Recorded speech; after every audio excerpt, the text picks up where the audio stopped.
Ya, entonces vamos a comenzar. Hola, muy buenas tardes a todos y todas. En esta tarde, que hay que ser valiente para un previo un feriado estar aquí, pero a los que nos gusta el derecho y las temáticas de los derechos de los niños, niñas y adolescentes, eh, se les agradece.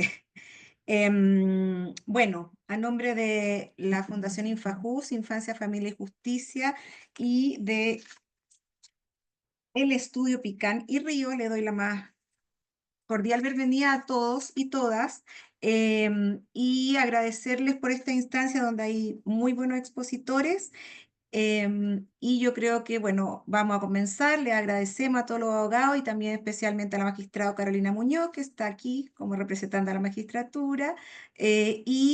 Vamos a comenzar entonces nuestra charla rápido, porque la hora es ya agotadora, esta hora del día.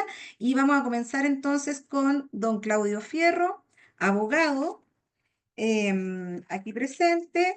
Es ex jefe de la unidad de la Corte Suprema y Tribunal Constitucional de la Defensoría Nacional, magíster en Derecho Penal, magíster en Derecho Internacional de los Derechos Humanos, perito ante la Corte Interamericana, defensor interamericano, profesor de la Universidad Católica, Talca, Central, Alberto Hurtado, Chile Concepción, y autor del libro El recurso nulidad ante la Corte Suprema. Bueno, con todos esos currículum, un honor tenerte, Claudio, aquí, y te damos el pase entonces para que comiences con tu exposición, que es la Convención y Justicia Juvenil. Muchas gracias, Sol. Buenas tardes a todos y todas. No sé si puedo compartir pantalla. Bueno, Se supone que sí, Claudio. A ver, deberían estar los permisos. Sí, ahí está. ahí está. Ah, perfecto. Un segundito.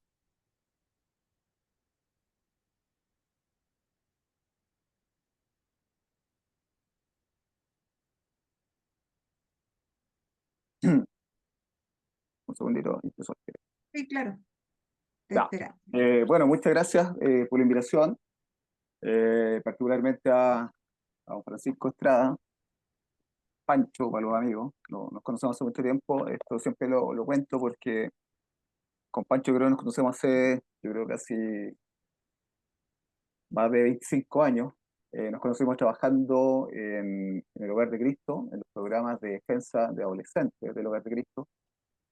Yo venía del programa Niños de la Calle del Hogar de Cristo y recalé después a la unidad jurídica, donde era procurador y posteriormente abogado.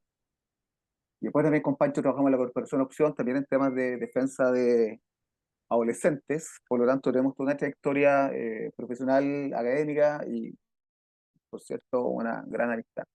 Dicho lo anterior, no sé cuánto tiempo tengo, Sol. Em, ¿Cuánto tiempo más o menos? No, dale nomás ahí. Cualquier cosa yo te voy avisando, Voy a pero tratar da de con... estar en los 20 Sí, minutos que algo me había dicho sí, Pancho. sí, sí, está Ya. bien. Yo te voy Bueno, avisando igual. Pancho un poco lo que me pidió era tratar de hacer un pequeño análisis breve, ¿verdad? Dentro del contexto del tiempo, de cómo ha sido el comportamiento de la Sala Penal de la Corte Suprema en materia de responsabilidad penal adolescente. ¿Ya?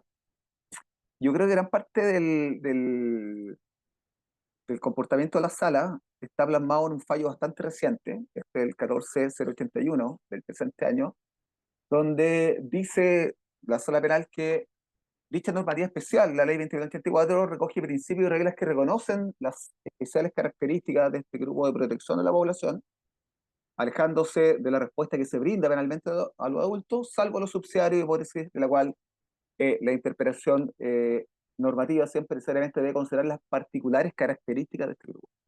Es decir, la sala penal en este fallo que es muy reciente, ya establece una particular preocupación por los adolescentes. Es decir, y todo esto dentro del contexto de la reforma procesal penal y de la entrada en vigencia de la ley 20.084. Y esto es relevante porque, por cierto, ustedes ya sabrán todo lo que significó el sistema de justicia penal juvenil dentro del contexto anterior a la ley 20.084, a la ley de la ley de menores, ¿verdad? Un sistema tutelar, donde fundamentalmente las características del sistema tutelar era la negación de la infracción, ¿verdad? El jueza como un buen padre de familia, esta confusión niño delincuente, niño abandonado, ¿ya? Y que en definitiva, ¿cierto?, estaba lleno de eufemismos. Eran cuatro características propias de este sistema donde activamente se activaba esta figura bastante protofascista que era el discernimiento, es decir, el niño que tenía posibilidad de reinserción no iba o no participaba del sistema eh, de persecución penal de los adultos, donde solamente se le asignaba una atenuación penal del artículo 72 del Código Penal, versus, ¿verdad?, los niños que sí tenían alguna proyección o prognosis de reinserción social, que se le aplicaba una medida de protección que era bastante mentirosa. Había muchas medidas de protección que eran de encierro y que en definitiva venía ahí todo este sistema eufemístico del sistema anterior. Es por eso que yo me recuerdo de los tiempos que trabajamos en el Hogar de Cristo con Francisco Estrada, Alejandro Gómez, que era nuestro jefe, y el trabajo bien integrado con Jaime Couso, Miguel Siero fundamentalmente, sirvió para generar un debate en función de lo que significaba la entrada en vigencia de la ley 2984, que por cierto tenía que tener un contenido muy vinculado a la Convención sobre los Derechos del Niño, y por cierto el artículo 40 proponía un sistema de responsabilidad penal adolescente. Lo que ha hecho la Sala Penal de la Corte Suprema es eso, hacer lo que nosotros llamamos los litigantes de triple control: un control de legalidad, un control de constitucionalidad y un control de convencionalidad. Y me da la impresión, ¿ya? Me da la impresión que conjuntamente con la Convención Americana de Derechos Humanos, este tratado internacional ha sido el más utilizado por la Sala Penal, ¿ya? Y desde siempre entiendo, y así se refleja, ¿verdad?, en, medidas bajo evidencia científica. eh, eh, Esto se ha ido reflejando por parte de la sala en función de ir construyendo, y como lo he dicho en muchos fallos de la sala penal, con firmeza, ¿ya?, la consagración de un sistema especial de responsabilidad penal adolescente que viene a ser un sistema de garantía reforzado, ha dicho la sala penal de la Corte Suprema. Acá tenemos unos fallos que dicen relación con la proporcionalidad, ¿ya? Y la proporcionalidad de las medidas cautelares. Son fallos que ustedes podrán ver ahí, 2014, 2015, y que se van repitiendo, ¿ya? Se van repitiendo y se van replicando, y el mismo argumento se mantiene sistemáticamente por la sala penal. Los antecedentes, bueno, están ahí: audiencia de revisión de medidas cautelares, ¿verdad? Pero lo que hay que relevar es la doctrina de este fallo. Y ahí, en ese tiempo, ya la Sala Penal de la Corte Suprema empieza a fortalecer el artículo 37, letra B, de la Convención Internacional sobre los Derechos del Niño. Esto, porque lo planteo, porque es relevante, porque nosotros cuando con Pancho y otros compañeros y compañeras trabajábamos en el Hogar de Cristo y alegábamos los discernimientos y ejercíamos la defensa penal de niños declarados con discernimiento y sometidos al sistema procesal penal de adultos, siempre lo discutíamos en las cortes de apelaciones, no alcanzábamos a llegar a la Corte Suprema, lo discutíamos en los tribunales del crimen, ¿ya? La Convención sobre los Derechos del Niño. Y solamente lo cuento como una anécdota: la primera vez que sale un fallo mencionando la Convención, como que nos abrazamos, nos emocionamos, ¿ya?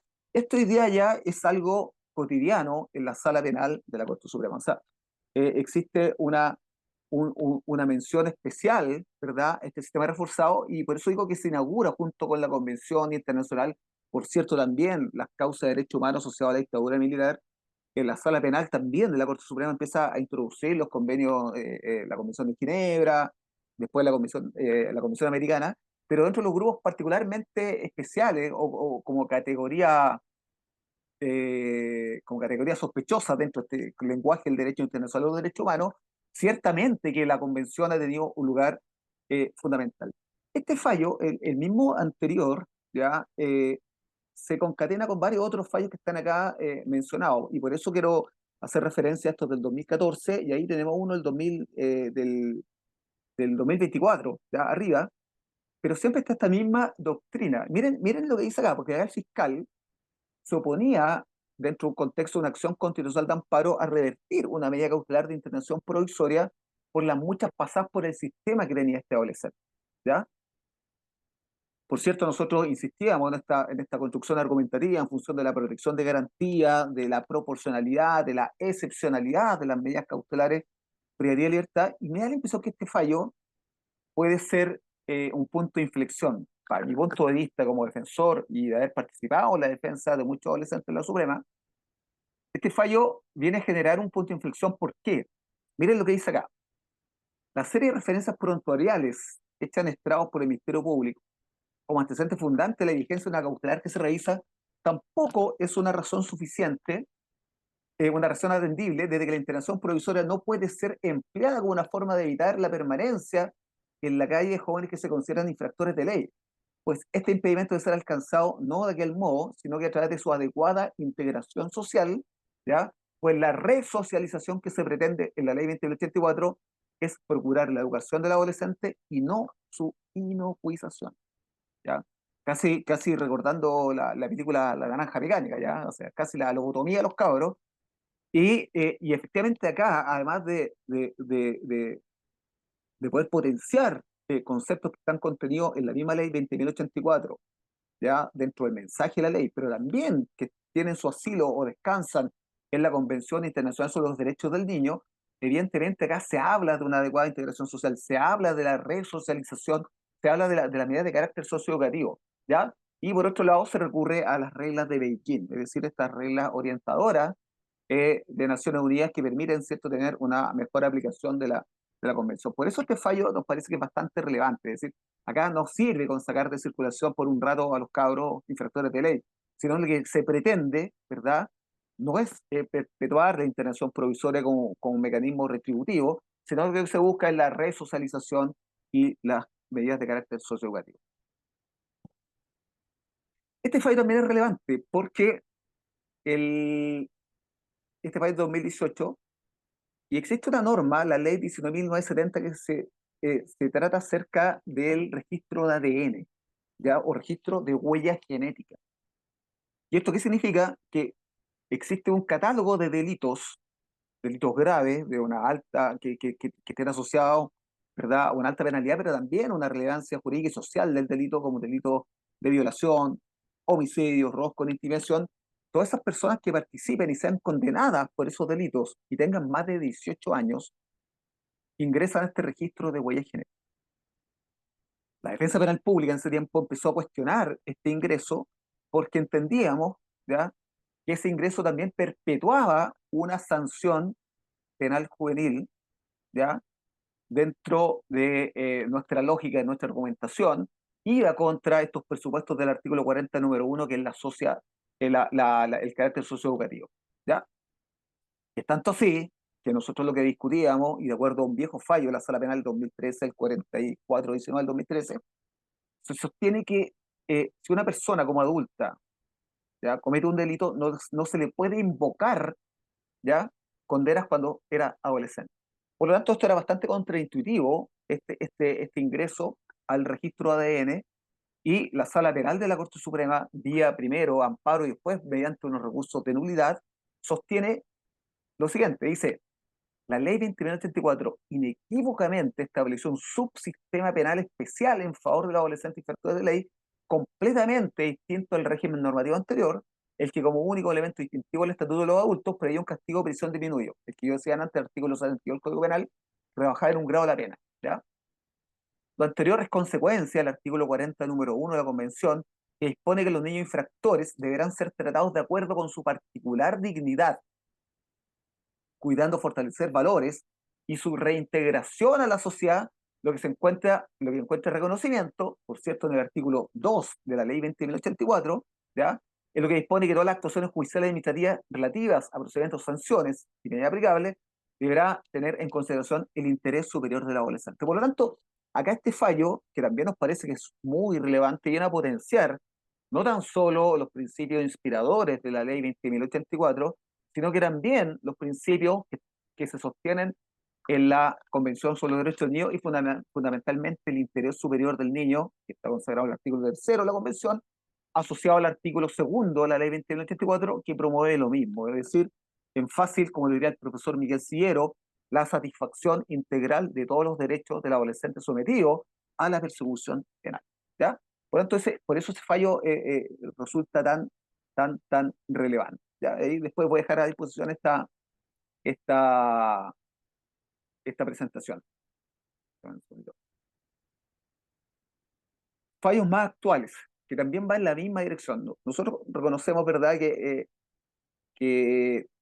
viene toda esta modificación por parte del Ejecutivo que promueve el Ministerio de Justicia de la Ley 21.527, de generar este nuevo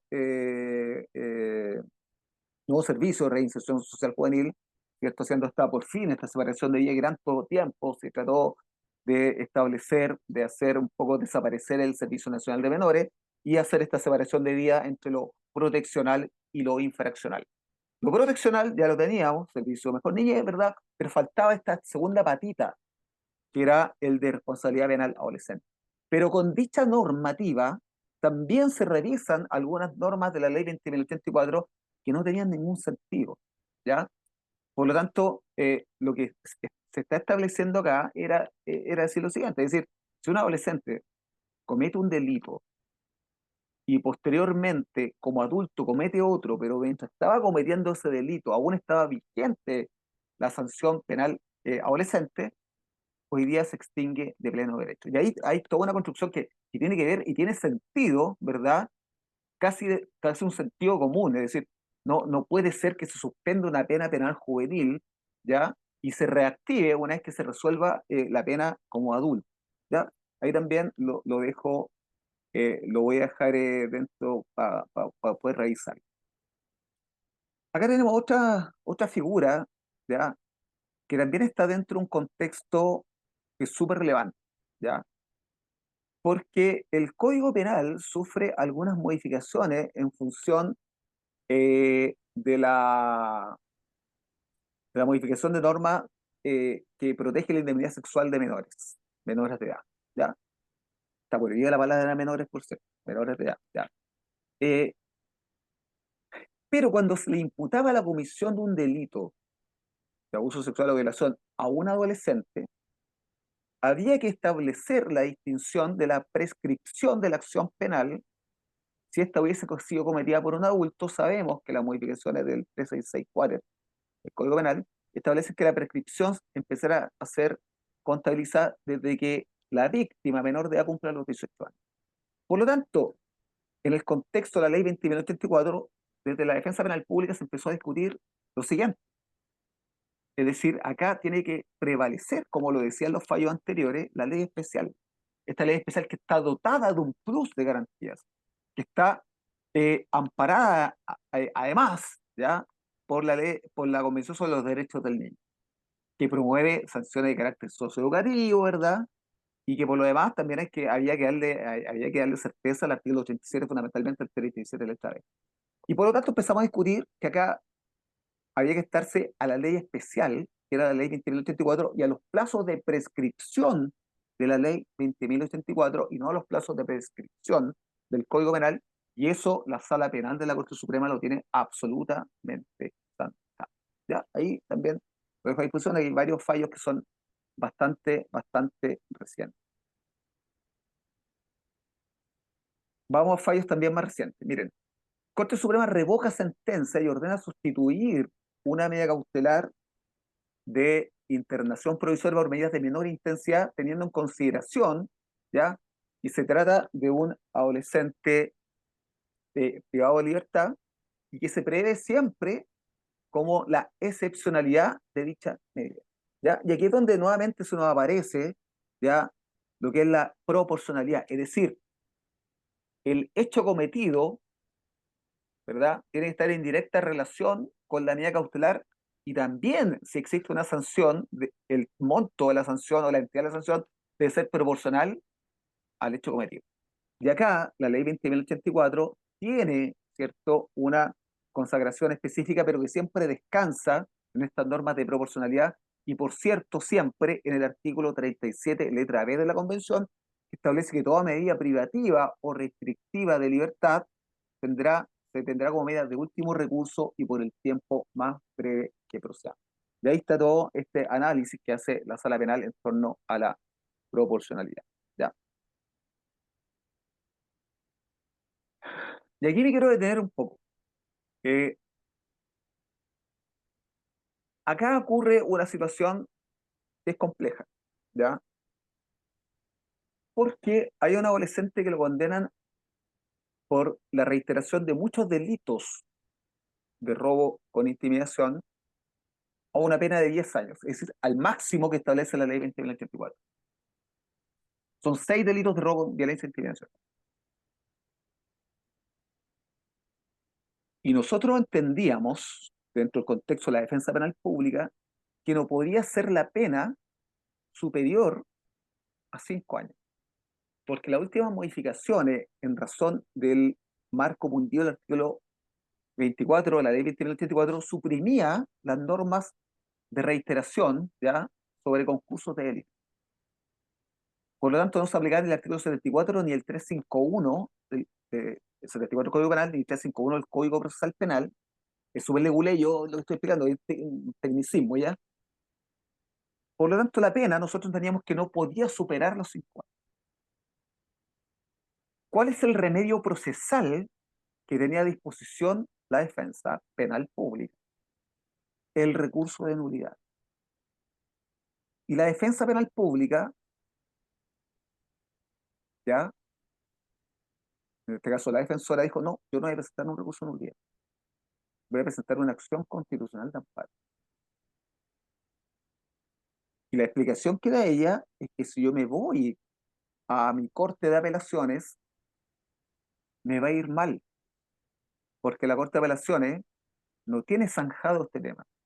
Y lo más probable es que me van a rechazar el recurso de nulidad y a este chiquillo le van a mantener la pena de los 10 años de privación efectiva de libertad. ¿Ya? Por lo tanto, ella presenta una acción constitucional de amparo. La Sala Penal de la Corte Suprema, en diversos pronunciamientos, ya 871 del 2024, 12077 del 2024, ya 15648 del 2025, caso Monsalve, ya siempre se construye el argumento por parte de la Sala Penal de que la acción constitucional de amparo siempre va a ser un adecuado remedio procesal para revertir alguna decisión jurisdiccional que amague la libertad personal o la seguridad individual. Por lo tanto, eh, cuando me toca alegar, esto, disculpe la autorreferencia, pero me toca alegar esta acción constitucional de amparo, yo sabía que me iba a llegar algún tipo de reprimenda. A mí como representante institucional, yo no fui el defensor de la causa, ¿ya? Entonces me preguntan, ¿por qué usted se viene de amparo y no recurrió de nulidad? ¿Ya?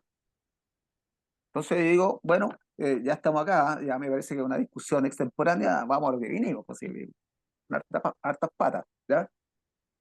Y dije, pero ¿sabe qué? Hay un antecedente del 968 del 2013 abajo, donde la Corte Suprema puede rechazar el amparo, pero lo puede acoger de oficio, porque, y este es como un marco teórico que siempre debe sostener un buen litigante, al menos que se diga a la defensa y a la defensa en casos de situaciones de categorías sospechosas como esta, ¿verdad?, que son los adolescentes,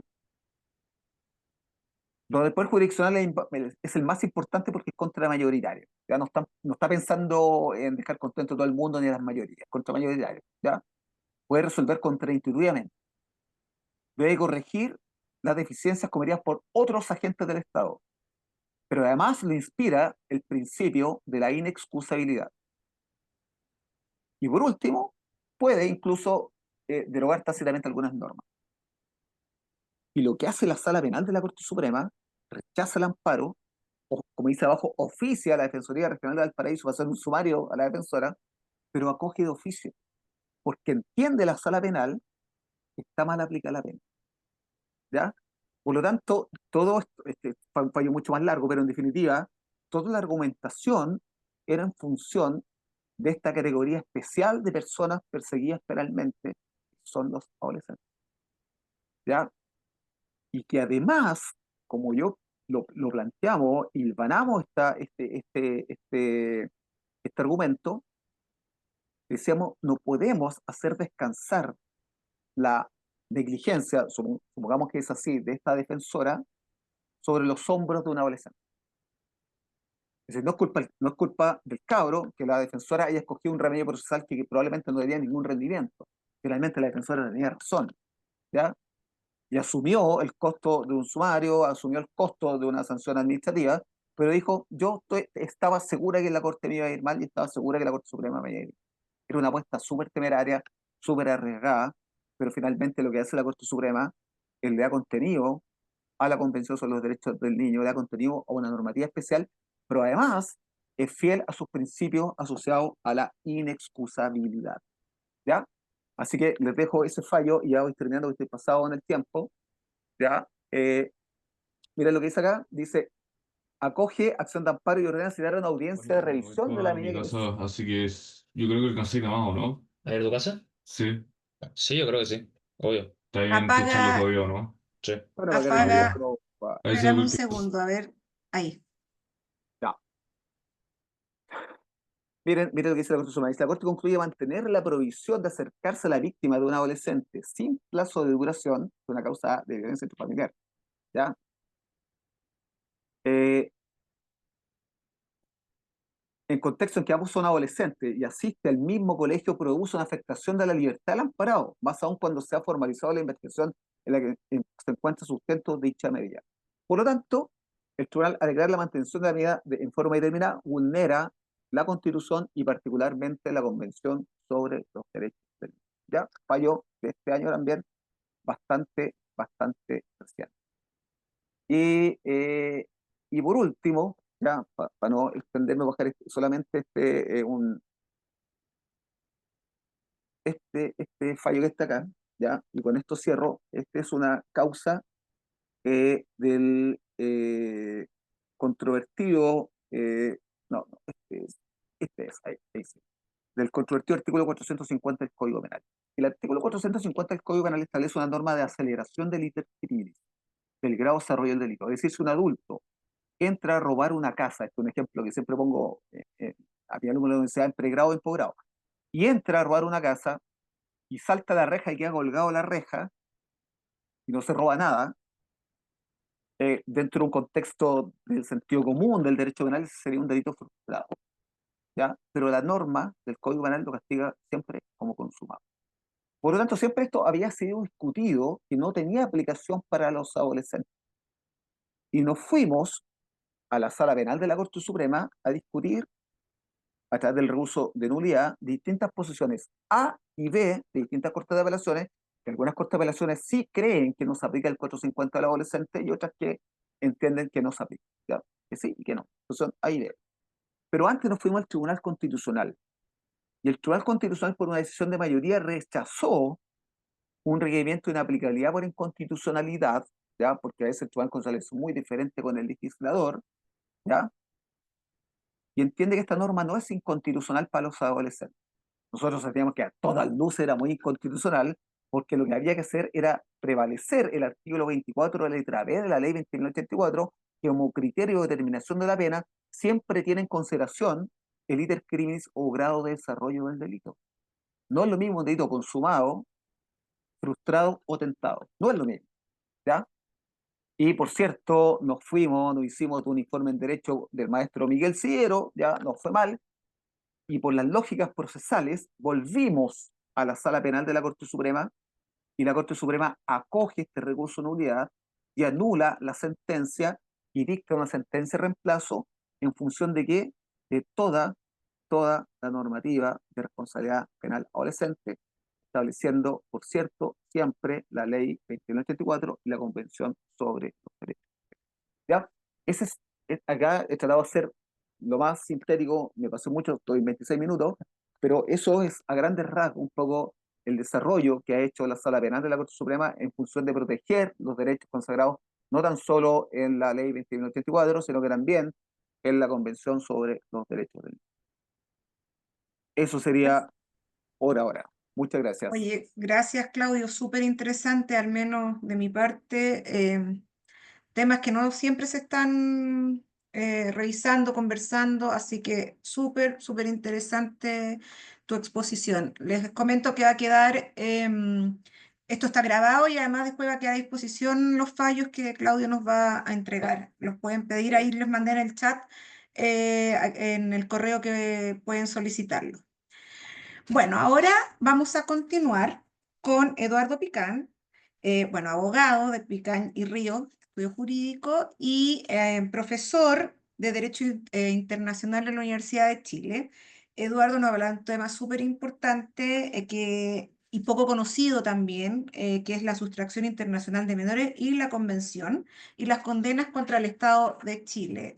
Cada día más en este mundo globalizado hay sustracción de niños, niñas y adolescentes, y se tiene que aplicar esta convención que, al menos cuando yo comencé a trabajar en ello, había que los juzgados de menores era una convención poco conocida.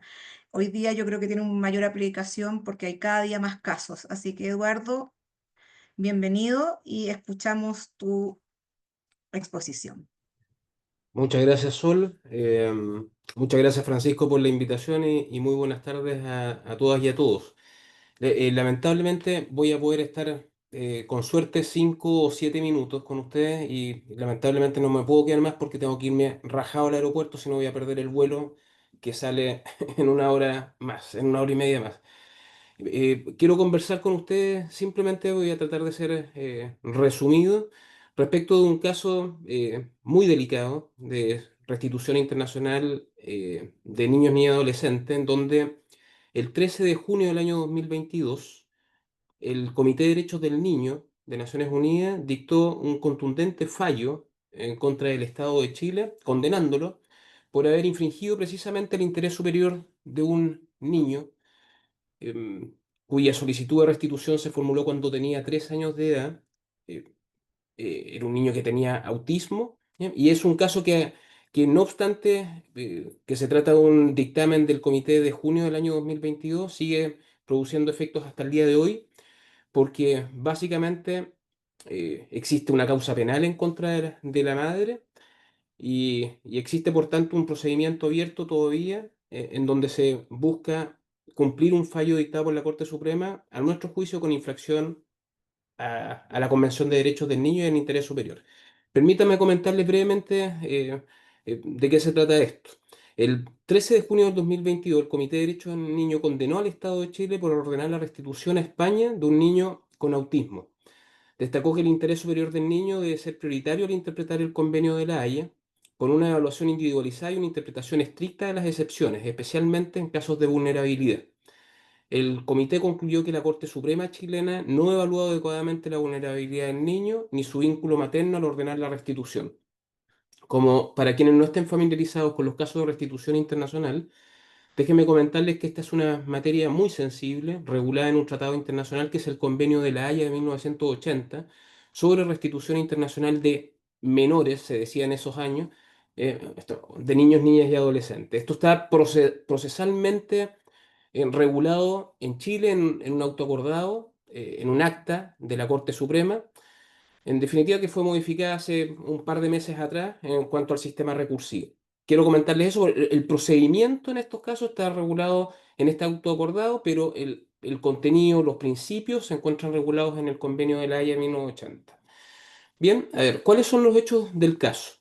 Se trata de un niño nacido el año 2016, eh, tras una residencia breve en España por motivos laborales del padre. La relación de la pareja se deterioró, ella es chilena. La madre denunció maltrato psicológico y adicción del padre. En abril del año 2017 se le diagnosticó al niño autismo. En julio del año 2017, ambos progenitores autorizaron que la madre viajara con el niño a Chile por un tiempo determinado. No obstante, al iniciar tratamiento médico decidieron permanecer en el país por al menos 2 años, mientras el padre iniciaba tratamiento en España. Eh, en marzo del año 2018, el padre visitó Chile sin objetar la permanencia del niño. En julio del 2018 denunció en España la retención ilícita de su hijo, solicitando y activando el mecanismo de restitución internacional conforme el convenio de La Haya. En enero del año 2019, estos son los hechos, el primer juzgado de familia de Viña del Mar rechazó la solicitud de restitución, concluyendo que la madre contaba con el consentimiento del padre para la permanencia en Chile, el cual era la residencia habitual del niño. Aplicando el artículo 13 del convenio, el tribunal priorizó el interés superior del niño, advirtiendo que la restitución afectaría su estabilidad y bienestar dada su condición y la posibilidad de una separación materna. La Corte de Apelaciones respectiva confirmó el fallo. ¿Qué es lo que ocurrió? No obstante que el auto acordado de la Corte Suprema prohíbe la interposición de cualquier otro recurso que no fuera la apelación, el padre presentó una queja en contra de los ministros de la Corte de Apelaciones respectiva fue conocimiento de la Corte Suprema y la Corte Suprema acogió la queja y ordenó la restitución a España del niño. En eso consisten los hechos. ¿Qué es lo que ocurrió a partir de allí? Se inició por primera vez esta solicitud para que el Comité de Derechos del Niño pudiera intervenir. Bien, resolviendo lo que les voy a comentar a continuación en este fallo del año 2022, en este dictamen.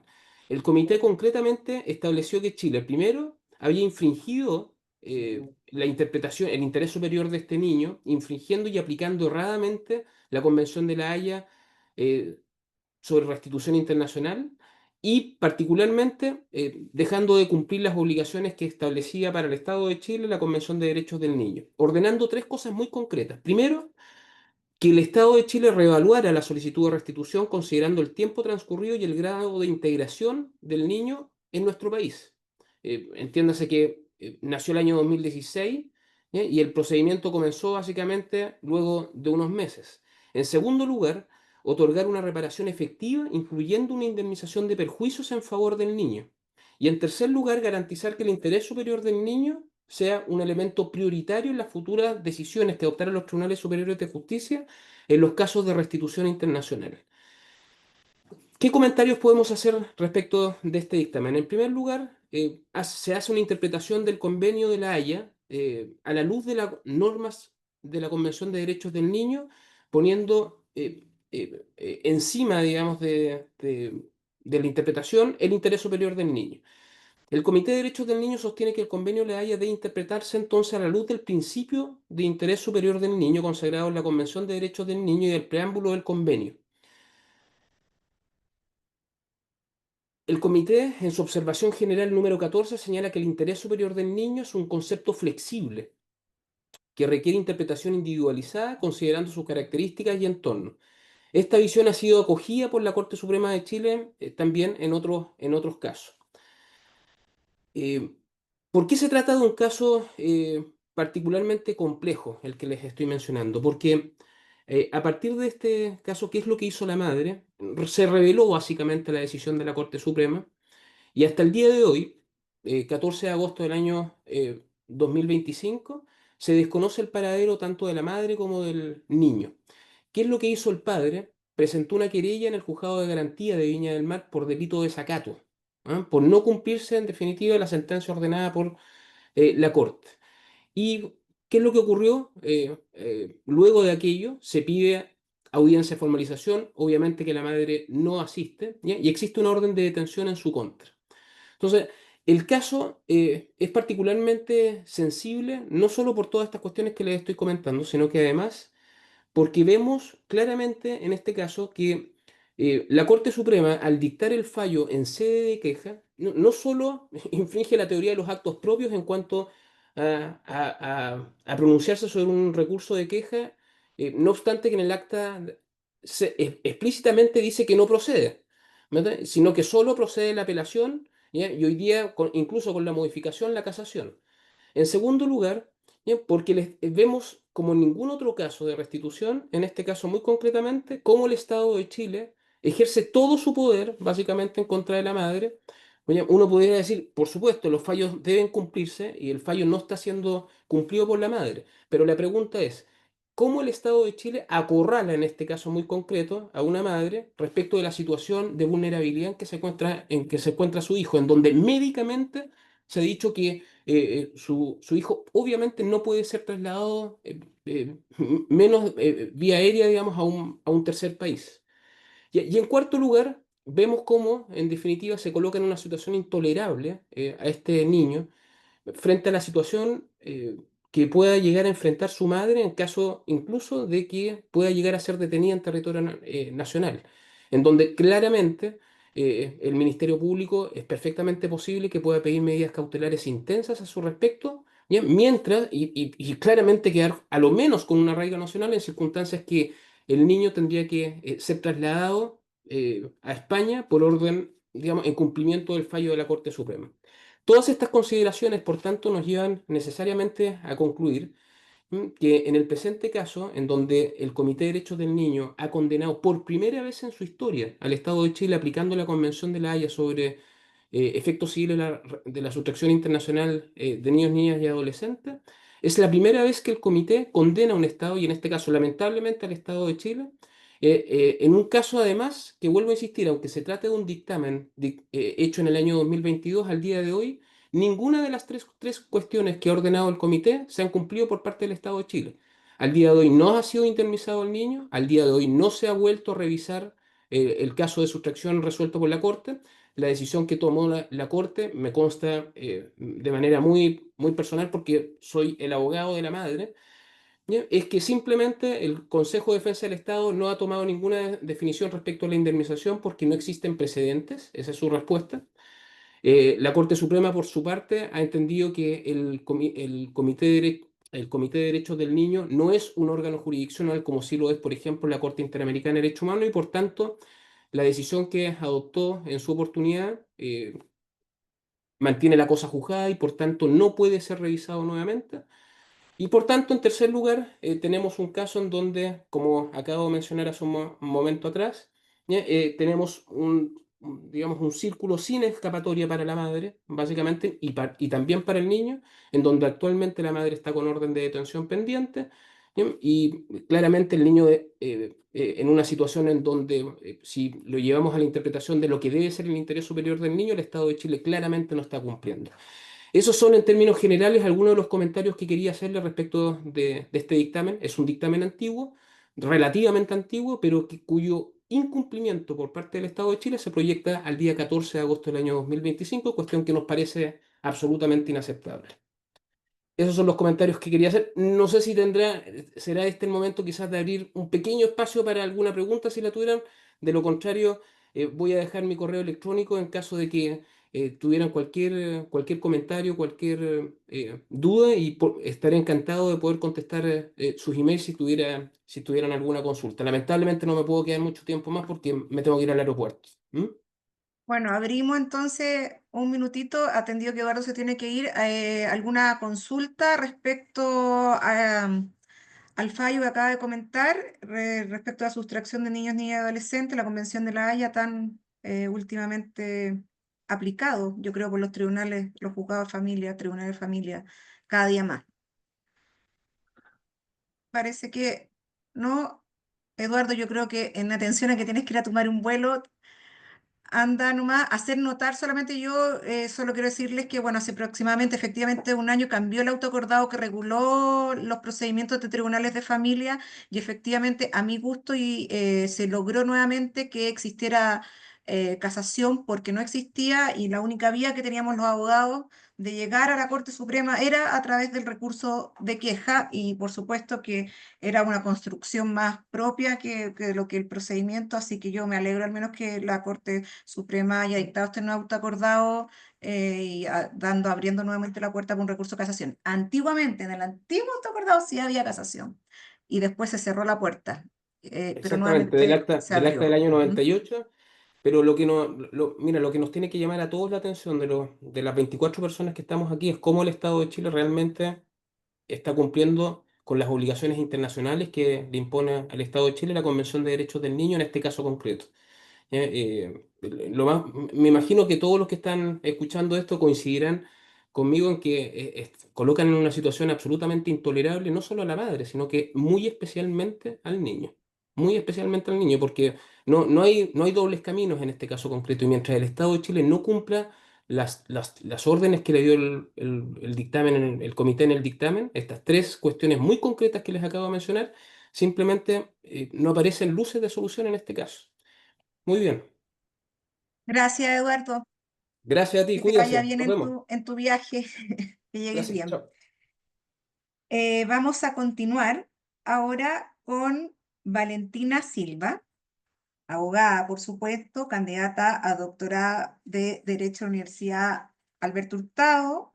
Ella es abogada de la Universidad de Valparaíso desde el año 2021. Se ha desempeñado como profesora de Derecho Civil en la Universidad Alberto Hurtado, en la Universidad Adolfo Ibáñez, y durante el año 2025 se adjudicó la beca para doctorado nacional otorgado por NIT. Se ha desempeñado tempranamente en sus estudios como ayudante de investigación en un principio legal, derecho administrativo y luego constitucional. Posteriormente se interesó en el derecho penal, desarrolló una tesis de pregrado sobre responsabilidad penal adolescente y actualmente se encuentra desarrollando sus estudios doctorales en la Universidad Alberto Hurtado sobre criterios de determinación del interés superior del niño. Valentina, espero haber dicho bien tu currículum. Bienvenida, muchas gracias por tu tiempo y ella va a hablar de la Convención y el derecho de familia. Muy bien, muchas gracias, Sol. Excelente presentación, me hace sentir muy cómoda, muchas gracias por ello. Quisiera partir naturalmente agradeciendo a Francisco Estrada por la invitación a esta interesante actividad. Y bueno, me voy a dedicar en estos breves minutos a tratar sobre cómo ha impactado la Convención de los Derechos del Niño, ratificada en el año 1990 en nuestra justicia de familia.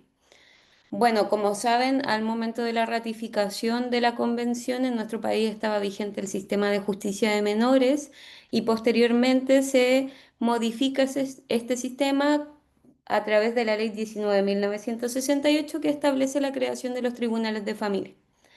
En este sentido, me parece muy relevante destacar respecto de la Ley de Tribunales de Familia que en su artículo 16 establece al interés superior del niño y el derecho a ser oído como uno de los principios que deben orientar la labor jurisdiccional en sede de familia.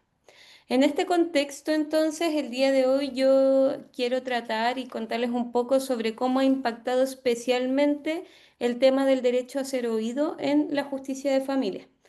Para ello voy a analizar una línea jurisprudencial que se ha sostenido por la Corte Suprema aproximadamente desde el año 2015, em, que lo que plantea es que la audiencia reservada o la participación de niños, niñas y adolescentes en procedimientos donde estos se vean afectados deberán requerir que estos participen en todo caso.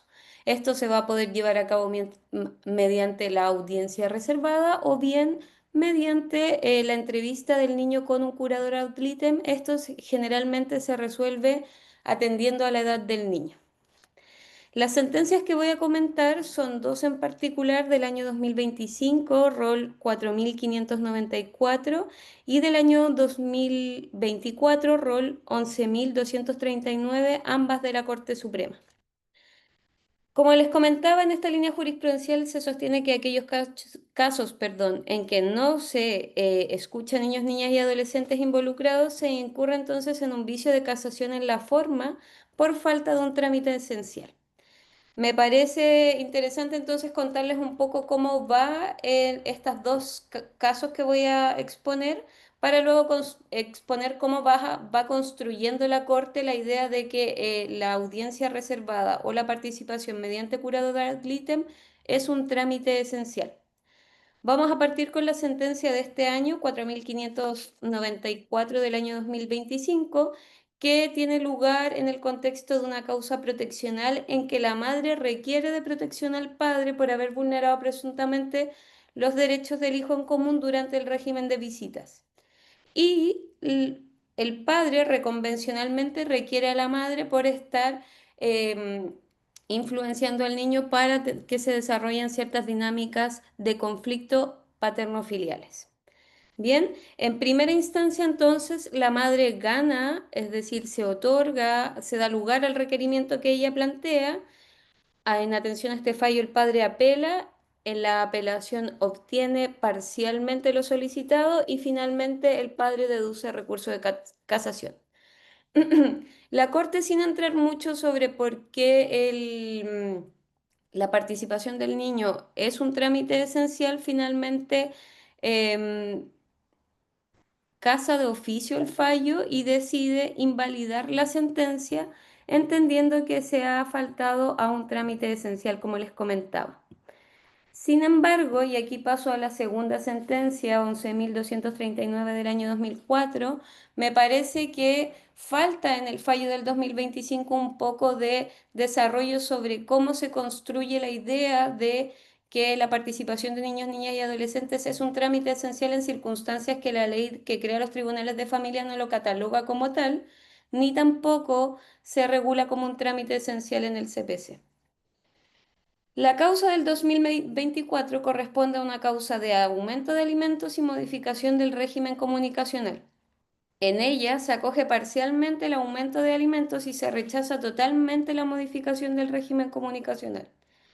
La particularidad de este caso es que se trata de una niña que pertenece al espectro autista, sin embargo, y además no consta en el expediente de la causa que se haya oído a esta niña, ni por el tribunal directamente, es decir, mediante audiencia reservada, ni tampoco consta que el curador o curadora ad litem se hayan contactado directamente con el niño o niña, ni tampoco se percibió su opinión por otra vía alternativa, dice la Corte.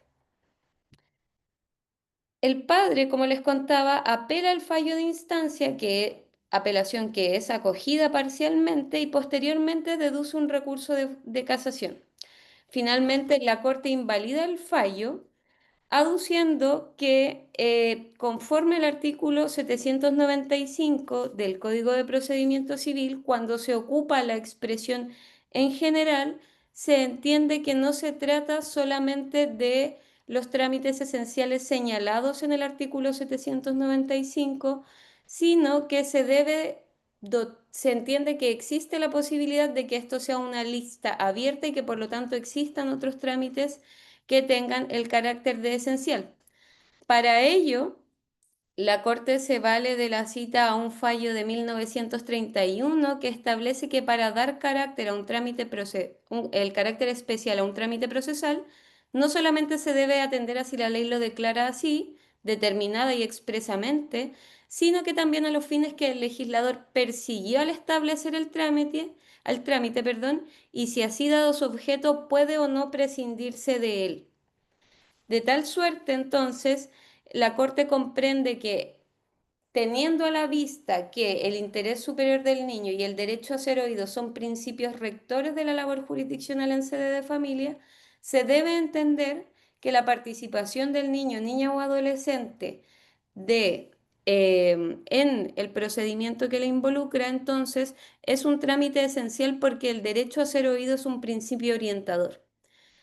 Me parece y destaco profundamente que en este fallo del año 2024 se incorpora al razonamiento algo que en la práctica la Corte Suprema no hace mucho, que es incorporar los criterios de determinación del interés superior del niño contenidos en la Ley 21.430, que establece como segundo criterio, perdón, la opinión del niño respecto del asunto controvertido. Entonces, en definitiva, lo que hace la Corte es tomar el artículo 795, plantear que no se trata de una lista taxativa entonces, y luego incorporar la audiencia reservada o la comunicación mediante el curador como un trámite esencial en los procedimientos de familia y que por lo tanto esto va a ser susceptible de ser controlado mediante casación de oficio en virtud del artículo 795, numeral 9. Bien. Em, entonces, para unirlo con el tema que nos convoca el día de hoy, me parece que la convención permea el ordenamiento jurídico chileno, especialmente en la justicia de familia. Sabemos hoy que la ley de garantías también recoge mucho de la convención y de las observaciones que han sido complementarias a la convención. Y en este sentido se va enriqueciendo los niveles de protección que se ofrece para garantizar la participación de niños, niñas y adolescentes en los procedimientos que a ellos les afecten. Em, Finalmente, plantear, y esto me gustaría después quizás discutirlo con el resto de los ponentes, la importancia y la falta que nos hace, yo creo que este es un desafío pendiente con miras al futuro desde la ratificación de la convención. ¿Cuál es la importancia? Y quizás Francisco nos va a hablar de esto a propósito de las causas de protección, la importancia y la falta que nos hace en el ordenamiento una norma constitucional que consagre el interés superior del niño de manera que podamos valernos de una interpretación conforme a la Constitución en todos aquellos casos en que hay un vacío normativo y que se requiera integrar distintos cuerpos. Pienso esto especialmente a propósito del interés superior del niño que comprende una serie de garantías conforme a la Ley 21.430, pero que en realidad no es un cuerpo normativo muy utilizado por la jurisprudencia. Yo he seguido este tema muy entusiasta, la verdad, y he observado que hay cierta reticencia de la judicatura a ocupar esta ley y los criterios de determinación que ofrece, especialmente debido a que esta es una ley pensada en un sistema de garantías y de protección integral a los niños, pero no necesariamente una ley que sea vinculante para los tribunales de familia. Eso es todo lo que les quería compartir por el día de hoy en torno a la convención y su impacto en la justicia de familia. Muchas gracias. Gracias, Valentina. Bueno, y siempre interesante el interés superior del niño y el derecho a ser oído. Y hay una pregunta que yo también la quiero hacer, la está haciendo ahora, voy a decir mi amiga Jessica Ross, que quiere saber quiénes fueron, bueno, y me imagino que fue la cuarta sala, evidentemente, de la Suprema, quiénes fueron los ministros que dictaron el segundo fallo. No sé si la Jessica me está escuchando, pero preguntó por el chat. Sí, mire, la verdad es que los ministros cambian, pero he observado que en general cuando se incorpora la Convención y la Ley 21.430, las ministras que se repiten son la profesora Latrobe y la profesora Va Leonor Echeverry. integrante. Claro, La sí, abogada, ambas son, bueno, hay que abogadas destacar que integrantes. ambas son abogadas integrantes, entonces ahí yo ya no miraba diferente al Sí, respecto, pero pensando específicamente del fallo, si nos puedes después contestar en el chat quiénes fueron en estos dos fallos que se tú lo estás ahí. puedo dar al tiro la Fantástico, información. Fueron la ministra Gloriana Chevesic, Andrea Muñoz, Jessica González y las dos ministras integrantes que les mencioné. perfecto, la abogada integrante, fantástico. Bueno, y finalmente, muchas gracias, Valentina. Interesante siempre hablar el tema que tú, al menos los que tramitamos en Tribunal de Familia, es súper interesante hablar lo que tú nos has aquí dado a conocer estos fallos. Y ahora vamos em, a presentar a Francisco Estrada, quien es el que hizo todo agradecido a Francisco porque convocó a esta charla a propósito de los 35 años de ratificación de la Convención Internacional de los Derechos del Niño. Lo he presentado varias veces, pero volver a presentar una vez más a Francisco, bueno, licenciado en Derecho de la Pontificia Universidad Católica de Chile, magíster en Derecho de Infancia, Adolescencia y Familia por la Universidad Diego Portales, exdirector del Servicio Nacional de Menores, consejero del Consejo de Estándar y Acreditación del Servicio de Reinserción Social Juvenil, profesor de la Facultad de Derecho de la Universidad Alberto Hurtado y diplomado y magíster en diversas universidades, director ejecutivo de la Corporación Infajust, Infancia, Familia y Justicia. Francisco, bienvenido. Tú nos vas a hablar de la Convención y Acción Constitucional de Protección. Te escuchamos. Bueno, muchas gracias a los asistentes, un grupo reducido pero selecto, ¿no? Pero además como él está grabándose, esto va a quedar en YouTube y tiene una vida que después es bien posterior y que no me cabe duda que por la calidad de mis colegas expositores se va a ocupar en chat y cosas así, ¿no? Agradezco con mucho aprecio el cariño de mi querido compañero de batallas, Claudio Fierro, ¿no? Y también de varios eh, amigos presentes, ¿no? Aparte de los colegas de la Asociación de Abogados de Familia, como Rodrigo Calderón, Jessica Ross, ¿no? Está también dos magistrados, la magistrada Carolina Muñoz de Curicó y del subprofundo y patagónico, doña Catherine González, que espero que algún día mande Cordero Magallánico también acá al centro. Está mi querida Patricia Narváez, que tuvo mucho que ver con la guía clínica de abuso sexual infantil también, ¿no? Así que, y varios otros colegas, y le agradezco ahí a todos la presencia y esta modesta manera de recordar los 35 años de la convención, ¿no? Uno habría imaginado que otros actores institucionales también iban a recordar, pero parece que no amerita tanta cuidado por otros, ¿no? Em, y entonces, claro, como dijo Sol, a todos les vamos a mandar a los que nos han inscrito, eh, y si no, pero vamos a hacer el pantallazo de lo que están ahora, un drive donde están todos los fallos comentados, tanto los de Claudio, los de la Valentina y los que voy a hacer referencia yo ahora. Así que ahí van a poder bajarlo y todo el cuento, van a poder examinarlos todos por el mismo precio. Eh, y Grete, Sol, te pido tú que guardes tú los correos. La Grete está anotando ahí, yo no tengo el correo de la Grete. Ya, yo los voy a guardar. Yo fui por la tercera sala que me saca de mi zona de confort de los temas que generalmente veo, pero donde también he tramitado y algunos Y me parece más que muy expresiva de la amplitud temática con que la convención está hoy día teniendo un rol en las discusiones jurídicas, pero que como marcaba fuertemente Claudio, no fue así la realidad de los 90. La realidad de los 90 fue una realidad en la cual la convención era ninguneada, ¿no? La propia Suprema de los 90 dice que la convención tiene normas programáticas solamente, ¿no? Que no la obligan. Y como yo recordaba en algún video de promoción de este seminario, yo recuerdo al magistrado del 14 juzgado del crimen, Brunner, ¿no? Discutiéndome que la convención no lo obligaba, que era un documento no jurídico, ¿no? Mientras yo estaba enfrente de él con un texto de la convención así como un predicador bíblico, ¿no?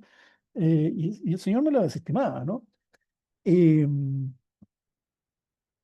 pero pese a eso, claro, hay un grupo, es curioso, porque en primera instancia y en la Suprema, la convención no existe, ¿no? Pero hay un grupo ministro de corte, y yo diría que a lo largo del país, no solamente en Santiago, pero fuertemente en Santiago, nucleado en torno a don Carlos Cerda, por supuesto, don Arnoldo Brito, Hugo Dolmet, pero en Concepción, justamente revisando ahora, me encontré con un fallo muy notable de doña Irma Estrello, ¿no? Que fue jueza menor y que fue ministra de Cortes, pues, autora del último texto que hay sobre este tema, de derechos menores, y que doña Irma también aplica convención, ¿no?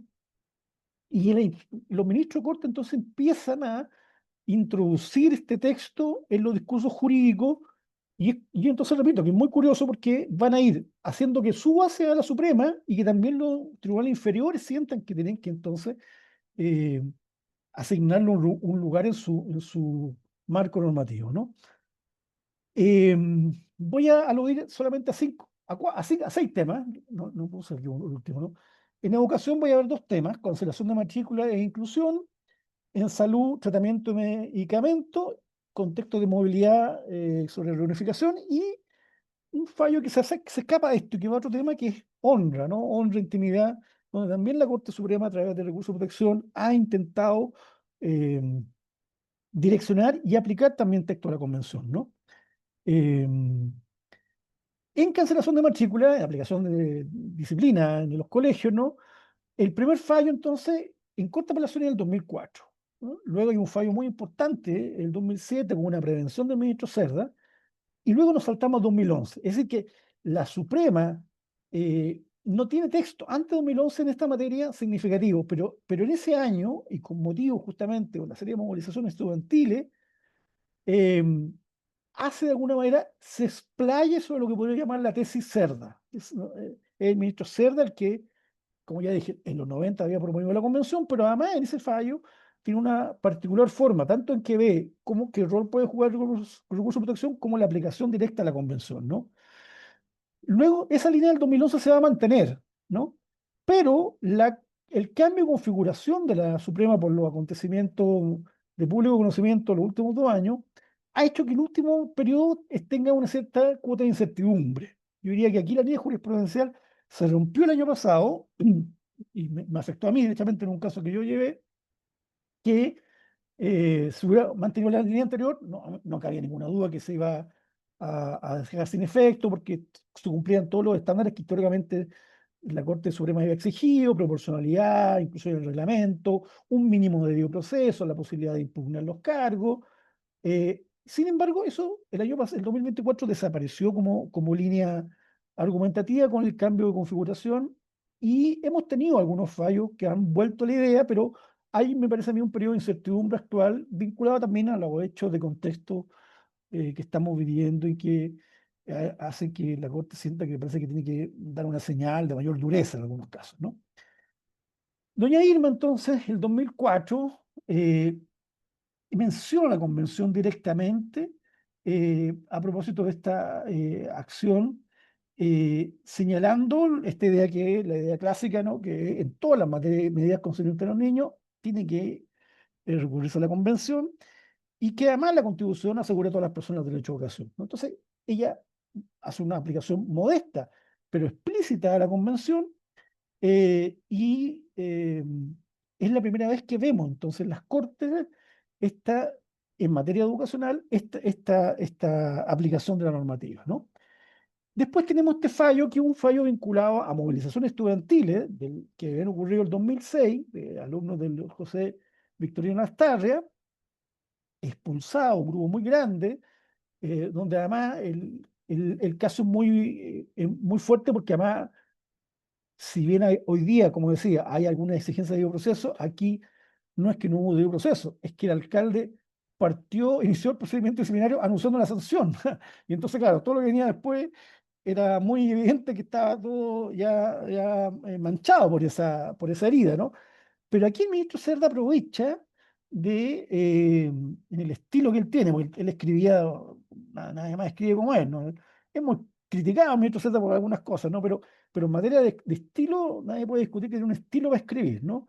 Y entonces él hace presente, junto con la Convención y el Derecho a Educación, la idea de doña Irma Estrello, también esta idea de que dice lo que se venía enteramente con la Convención sobre los derechos de niños, y curiosamente en este caso dice con los objetivos que se autoimponen los referidos reglamentos de disciplina del Liceo José Victorino Lastarria, según se ha dicho.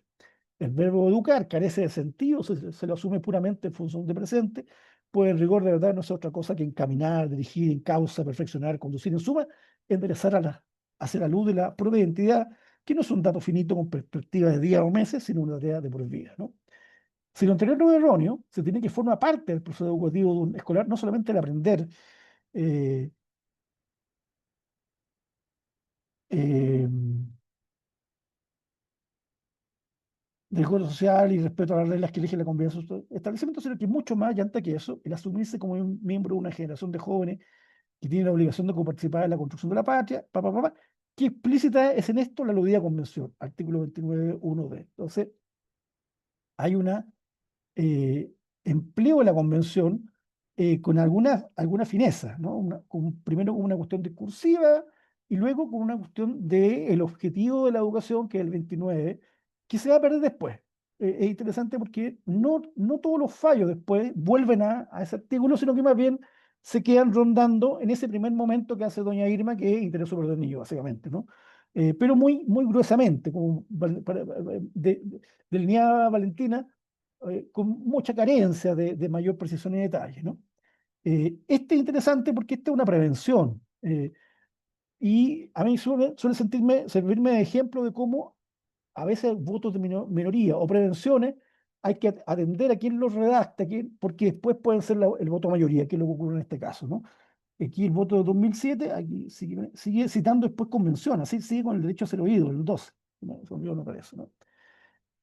Eh, Ahora con reacción del ministro Carreño, en octubre de 2011, esta pasa a ser la voz oficial, lo que de alguna manera fue la tesis Cerda, ¿no? Eh, Aquí está confirmando un fallo de la Corte de Arica, que habían echado a una niña por publicaciones en Facebook que había hecho, y apunta a que hay una vulneración a la libertad de expresión y que transgrede además el ordenamiento jurídico internacional de carácter particular de los niños y niños adolescentes vigente del país, en particular la Convención de las Naciones Unidas sobre Derechos del Niño, sus artículos 12, 13, 14, 15 y 17, que contemplan libertades de opinión, expresión, asociación, conciencia y religión. Eh, y entonces, y además agrega, cabe tener presente que no se advierte ningún motivo que justifique el proceder de establecimiento vocacional, puesto es evidente que no se tuvo en cuenta razones relacionadas con el interés superior del niño en la especie, con la preservación y fortalecimiento de su desarrollo formativo. Entonces, es interesante porque el ministro Carreño amplía el catálogo normativo de citas de la Convención, no solamente ya se queda en derecho interés superior, derecho a ser oído y educación, sino además agrega esta que son las famosas libertades civiles y políticas, ¿no? Que son tan complejas en el mundo de la adolescencia. Él recurre también, echa mano acá para fortalecer la mirada en torno a la legalidad, el comportamiento de la escolar, ¿no? Ese va a ser, yo diría, eh, la posición. Repito, luego se va a sofisticar, pero en los fallos más sofisticados, que son pluma del ministro Muñoz, se pierde la convención. La convención desaparece de la redacción, aun cuando se va construyendo un estándar bien sofisticado. Decía yo que los últimos años hay una incertidumbre, pero recientemente, este año, hay algunos fallos que vuelven a tomar la mano de la convención, un fallo de la redacción de la ministra Letelier, ¿no? Del 2 de enero de este año, enlaza la normativa educacional, dice, coherente con la protección que demandan los niños, niñas y adolescentes, de acuerdo con la Convención de los Derechos del Niño, que Santiago III, uno, ordena que en todas las medidas y va con interés superior, ¿no? Eh, y luego agrega garantía de igualdad ante la ley, derecho de los padres a la elección del establecimiento educacional. Y eso es porque este fallo me permite enlazar con el segundo tema que quiero revisar sobre educación, que es inclusión. Este fallo es tanto, se refiere a la cuestión disciplinaria de cancelación de matrícula, pero también de inclusión porque se refiere justamente a un niño con trastorno del espectro autista, ¿no? Y entonces le exige al colegio que tome una serie de resguardos porque hay un derecho especial que tiene este sujeto, ¿no? Eh, y en esta materia, quizá el fallo más relevante en materia de inclusión es uno del 2019, Navarrete Rodríguez contra Fundación Educacional Colegio Chuquicamata, que además tiene una rareza, una singularidad, y es que es hasta donde entiendo, el único fallo, parece que fue otra vez, pero el primero por lo menos, el único que yo conozco, en que una consejera técnica fue a declarar ante la Corte Suprema en auxilio de la lectura del informe psicológico que había entregado el colegio, ¿no?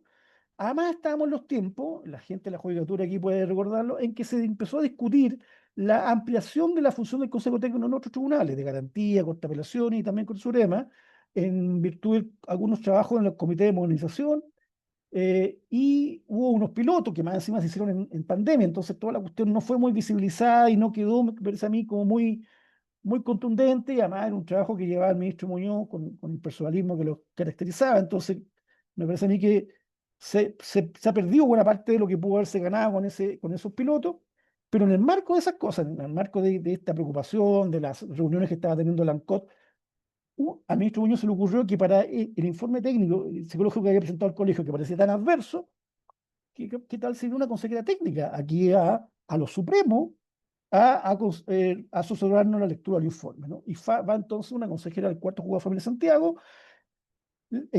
y hace una lectura que es citada, además, no solamente concurso, sino que el fallo la cita, un fallo de la Suprema que cita la consejera técnica, ya no solo en materia de familia, me parece absolutamente inaudito, inédito, una buena cosa, man. Le reprochan justamente al colegio que no es cierto lo que están diciendo, que la condición de la escolar, que además es muy chiquitito, solamente exige algunos resguardos especiales, pero que son enteramente posibles de llevar a cabo y que el proceso educativo, por supuesto, es enteramente posible llevar a un sujeto con su condición, ¿no? Entonces hay un deber especial que recae sobre el colegio desde esta normativa que me parece a mí muy bien argumentada, ¿no? Luego, en salud hay una robusta jurisprudencia de la Suprema en materia sobre todo de tratamiento y medicamento.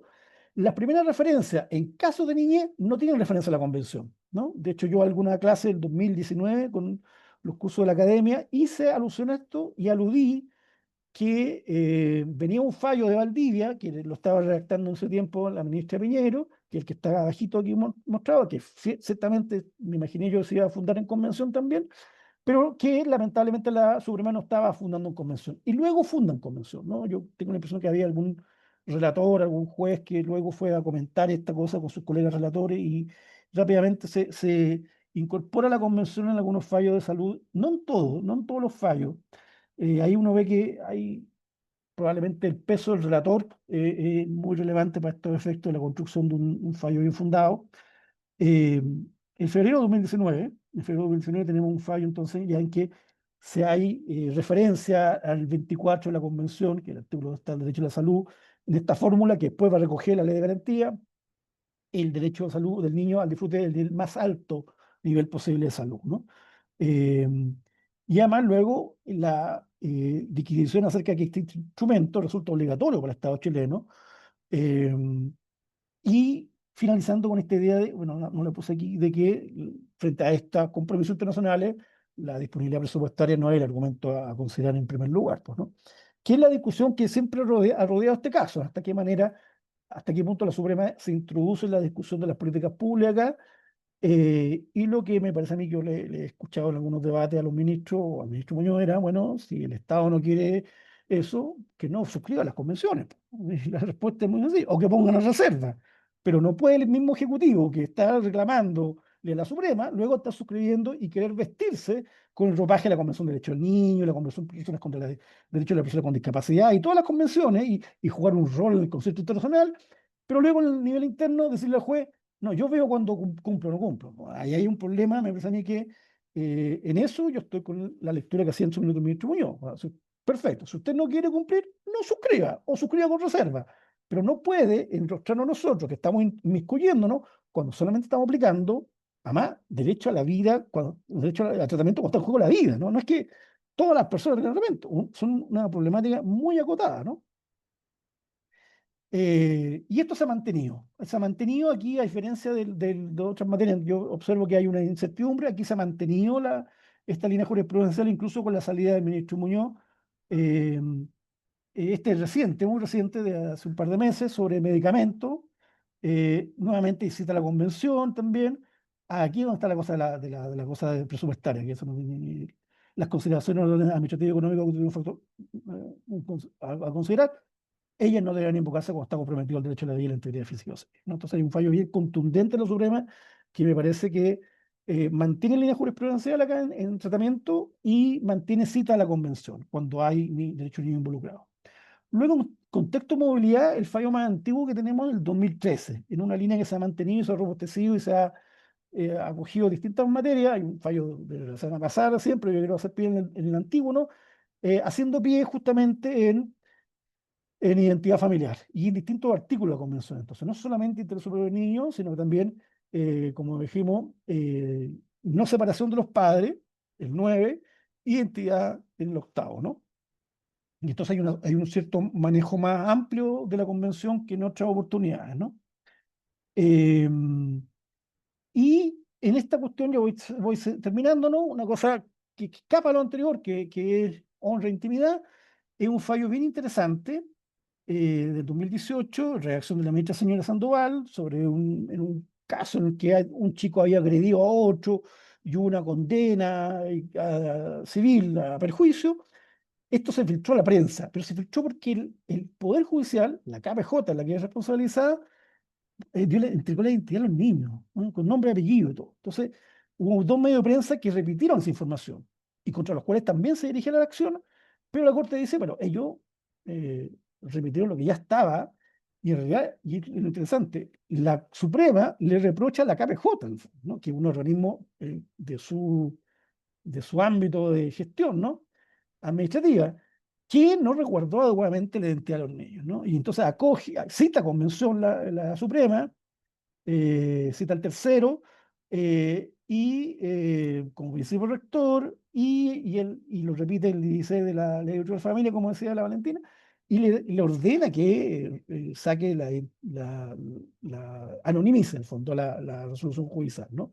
Y tiene entonces esa triple curiosidad de dedicarse a un derecho que es un derecho que tiene un muy adelgazado margen de empleo entre nosotros, aunque parezca menor, no, es decir, pero en Europa, intimidad resolvió el caso que planteaba Claudio Fiore al comienzo. ADN, el registro de ADN se declaró inconstitucional en distintos países y luego a nivel europeo por violación de intimidad, ¿no? Porque se están intrometiendo en mi espacio sagrado, ¿no? Acá entre nosotros se ocupa poco, y este es uno de los pocos momentos en que sale a relucir, y además a relucir contra una propia institución del Poder Judicial, lo cual habla muy bien en el sentido de la Corte, que no tiene ningún sentido de autodefensa, no, sino que al contrario, es bastante autocrítica, y con cita convención, ¿no? Tenemos esa triple calidad, entonces, lo que, repito, para cerrar, nos permite hablar una cierta amplitud temática de los derechos. Hay algo que Claudio no dice, en la modestia de Fierro, ¿no? Y es que si uno quisiera avanzar en el análisis, eh, los fallos de justicia juvenil, que son en número los que en mayor cantidad citan convención de derechos del niño, se deben fuertemente a que hay una unidad, como que dirigía Fierro justamente, que aquí le tocaba alegar, especializada y que lleva entonces, en palabras como me decía alguna vez un ministro de Corte Suprema, si el litigante no me alega a mí ese derecho, bueno, es difícil que yo me acuerde de sacarlo y ponerlo encima, ¿no? Entonces, claro, Fierro alega desde la convención, manejando con expertise la convención, y la Suprema cita la convención. En los otros casos tenemos litigantes no institucionales, ¿no? Los colegas institucionales en familia, en proteccional, de Niñez se defiende, mi abogado, han llegado un poco de oportunidad a la Suprema. Y entonces, claro, eso cuesta entonces que la Suprema incorpore la mirada convencional en otras materias. Y en proteccional es muy heterogéneo, son abogados particulares, clásicamente, ¿no? Y entonces ahí, en algunas oportunidades, pasa lo que mostraba un poco Valentina de recién con el fallo de la sala integrada por las 5 ministras. Aunque en familia no podemos ver, el recurso de protección sí podemos ver cómo fue el recurrente, el argumento que hizo. Y muchas veces el recurrente no pone convención de hechos niños, sino que es la Suprema la que está poniendo encima. Entonces tenemos ese problema de que yo una vez fue muy duro con un ministro y un ministro me respondió, el ministro Brito, que tenía cierta confianza, me dijo, claro, pues que si el litigante no me dice las cosas, tampoco puedes culparlo enteramente nosotros. Y tenía razón en el sentido, que no es cuestión solamente de culpar, las jueces claro, al sentenciado, sino que, claro, si yo litigante no soy capaz de construir adecuadamente el marco normativo, claro, y por supuesto que entonces no, la culpa es más compartida que en el caso que yo hago hoy y la Corte no lo incorpora después, pues, ¿no? Aun cuando el derecho se conoce como, se supone como conocido por todos, el Jura Novet Curia, pero sabemos que eso es una declaración, porque el derecho de vida es tan amplio que hay que justificar adecuadamente, ¿no? Y ahí me parece a mí que hay un desafío, ¿no? Y cierro con la respuesta a lo que planteaba Valentina. Incluso alguien tan escéptico como Carlos Peña, y tan como minimalista en su mirada sobre la Constitución, planteó en el primer proceso constituyente, en un seminario de la Chile organizado por la profesora Latrop, también hemos mencionado acá, que el interés superior del niño tenía que ser parte del texto de la nueva convención. Eh, hasta Peña está convencido de eso. Yo creo que tenemos una buena aporte en ese sentido. Yo creo que es fundamental. Y yo creo que si parece claro que no vamos a tener en el horizonte un nuevo proceso mayúsculo, habría que ir con procesos minúsculos quizás, ¿no? Habría que crear las bases transversales para que haya una norma tipo interés superior del niño en sede constitucional que nos permita con mayor claridad a todos los actores recurrir a ella para la solución de los conflictos jurídicos que involucren derechos de niñez, ¿no? Eso, estimada Sol, muchas gracias. Gracias, Pancho. Súper interesante también abordar estos temas que se salen un poco de lo típico que siempre estamos viendo en las charlas, que es el derecho a alimentos, la relación directa y regular, temas diferentes. Así que a todos los exponentes yo le agradezco. Ahora vamos a abrir un pequeño para quienes tengan preguntas a los expositores o yo los expositores a otros expositores para que pudiéramos ir cerrando esto, pero si existen preguntas, por supuesto que ahí ya veo a Valentina que quiere preguntar. Sí, yo quisiera preguntarle a Francisco, la verdad es que he estado estudiando los casos de cancelación de matrícula últimamente y me parece que hay, quizá aquí también vamos a entrar en la falta de los abogados de visualizar quizás la vía procesal más idónea. ¿Qué opinas tú respecto de que este tipo de conflictos se puedan conocer mediante medida de protección, pensando especialmente en cómo apertura el cambio en la orgánica, digamos?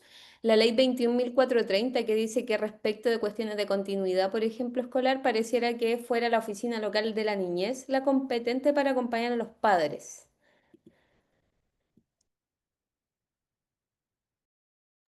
Pancho, estáis silenciado. Sí, ahí Ahí. me ocurre. Hay, como se dice en civil, hay como un cúmulo de acciones que uno podría considerar, ¿no? Eh, Ante eso no quería sino plantearle, o sea, avisarle a todos que la Valentina en LinkedIn toda la semana sube un fallo sobre derechos del niño, ¿no? Así que síganla en LinkedIn porque ahí ella tiene más una base de datos jurisprudencial muy buena, con fallos que no siempre están muy fácil de publicables y bien amplio, porque ha subido hace como 2 semanas unos civiles, civiles de identidad, muy choros también porque son más amplios que lo que vemos siempre.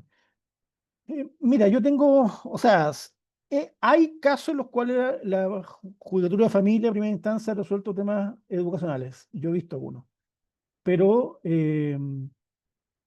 pero también yo creo que hay una suerte, yo diría, de jurisprudencia que se ha consolidado en distintas cortes del país de esta materia, que yo creo que debería mantenerse, ¿no? Puede que se sumen otros actores. A las OLN yo las veo demasiado complicadas todavía, para ser muy franco. Yo acabo de pedirle información a 50 OLN del país, me han enviado alguna cuestión, Lo primero que puedo compartir es que la mirada rápida de al menos 10, 15 OLNs que miré muy por encima, 3, 4 datos que pedí, no hay representación jurídica en ninguna OLN en el país en este minuto. Sin representación jurídica, yo no veo cómo lo van a poder ellos exigirle a las familiares a la OLN que haga algo en materia vocacional. Lo que van a decir es que, mira, ojalá, pero la OLN se va a salir para el lado y hasta ahí no vamos a llegar. Y lo otro es que cuando partió este tema de la Ley de Garantía del 2022, yo conversé con gente del Servicio Local de Educación Pública, uno de ellos, no voy a decir cuál de los servicios, y me dijo que esto era música, ¿no? La Ley de Garantía era música. Nosotros tenemos una nueva normativa educacional, me dijo. Eh, hay que ir a un sistemita para ingresar a los colegios. Aquí nosotros no recibimos a los jueces para que ingrese un niño a un colegio. Sería saltarse el sistema que hemos creado, ¿no? La legislación especial aquí es esta, dijo. Lo que pueden hacer es sugerir, pedir cosas, pero no hay. Y es lo mismo que hacen los sistemas de salud. Nosotros tenemos un propio sistema que además tiene normativa legal, no es una cuestión, no es un protocolo, ¿no? En la ley y hay que ir por ese sistemita, avanzando hacia allá, y claro, pero. eh, y claro, y cancelación, que es parecido, pero no es lo mismo, claro. eh, yo tengo la impresión de que la OLN, o sea, que una cuestión de este tipo requiere una cierta musculatura, una cierta jerarquía de la cual no quiero ser despreciativo, pero no veo que la gente de la OLN tenga esa. Además, los veo sumergidos en un mare magnum de cosas que no creo que tengan la capacidad. eh, Así que yo sigo confiando nomás en que la jurisprudencia de las Cortes siga consolidando esto con los cuidados que hay que tener. Por supuesto, yo mismo además lo he dicho en mi alegato. Me parece a mí que los casos uno no pide que no haya sanciones. ¿Ah? Pues yo he tenido defendidos chicos que requerían una sanción, pero tiene que ser proporcionada. No puede ser que me pasó a mí el año pasado. Dos chicos simulan el acto sexual con. Se quedó pegado Francisco. ¿O soy yo? Está pegado. Es Francisco.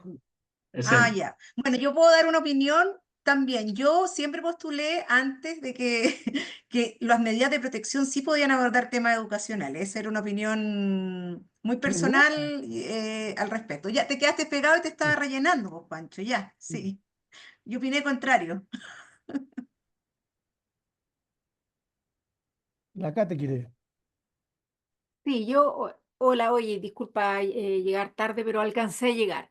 Eh, bueno, dos cosas. Una, la primera es que yo creo que a través de la vía de la medida de protección se puede, nosotros lo hemos hecho, hemos intervenido y hemos dado la instrucción directa a educación de que le otorgue matrícula a un niño en un colegio determinado, atendido sus requerimientos especiales, diagnósticos médicos y programas PIE con profesionales determinados que tiene el establecimiento educacional y que para nosotros el sistema de la tómbola famosa, que gracias a Dios ahora va a desaparecer, no era un obstáculo para dar aplicación a la convención, porque nosotros acá derechamente aplicamos la convención.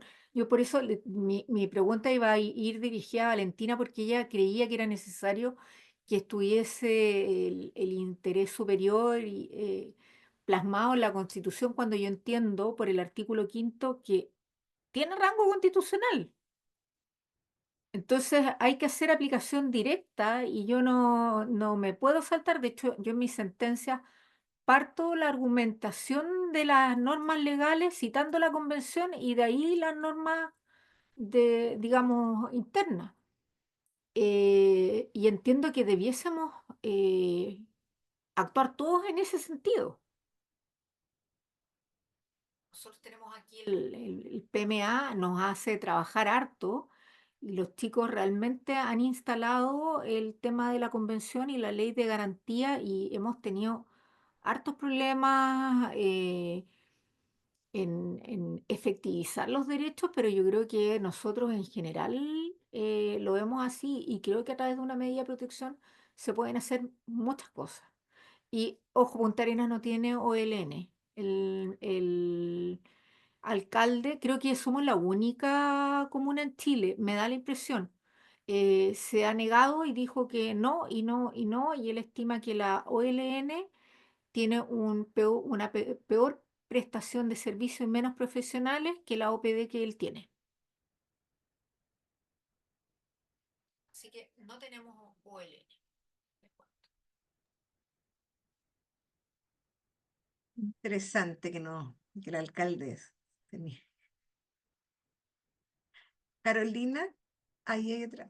Sí, sí, bueno, buenas tardes. Primero, felicitar a la organización, a todos los expositores. La verdad es que ha sido una selección de primera, digna para esta celebración de los 35 años.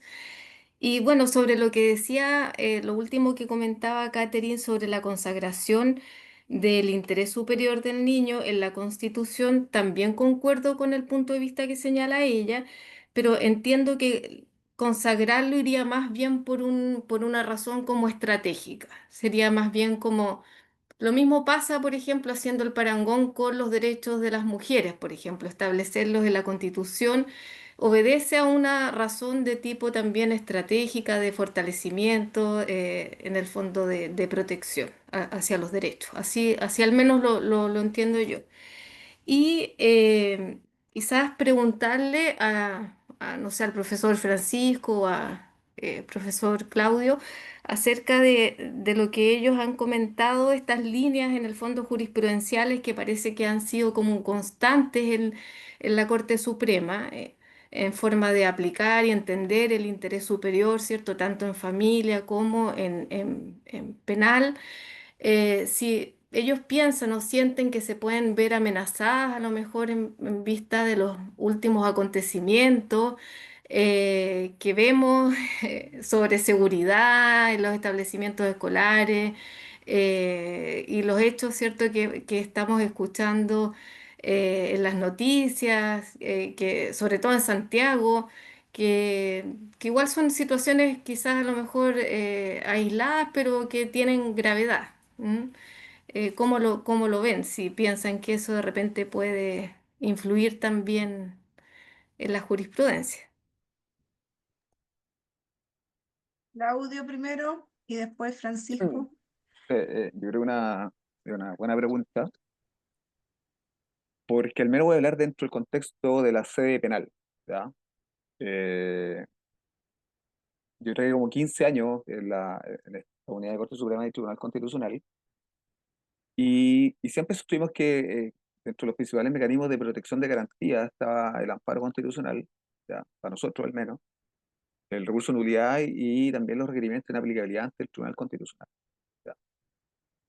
Y con el amparo yo creo que se abrió una puerta tremenda para discutir todos los temas que no eran posibles discutirlos en profundidad, ni en la sede de garantía, ni en los tribunales orales, ni en las cortes de apelaciones.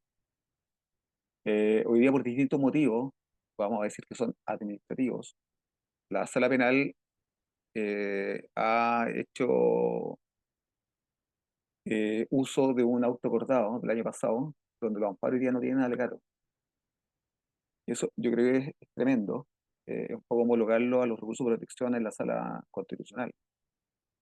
Yo creo que hay y por eso es importante la pregunta, porque yo estaba esperando una pregunta así para el desahogo, ¿ya? Que hay una tremenda afectación a la tutela judicial, hay una afectación al derecho al recurso, y yo creo que acá, un poco lo que decía Pancho recién, siguiendo la línea del exministro Sergio Muñoz, aquí celebramos tratados internacionales si no los vamos a cumplir. O sea, acá existe una afectación al derecho al recurso tremenda. En el Código Procesal Penal también hay mucha afectación al derecho al recurso en distintas dimensiones. Pero, yendo a la pregunta previamente general, acá la Sala Penal abrió una amplia gama de protección de derechos en función de la acción constitucional de amparo. ¿Ya?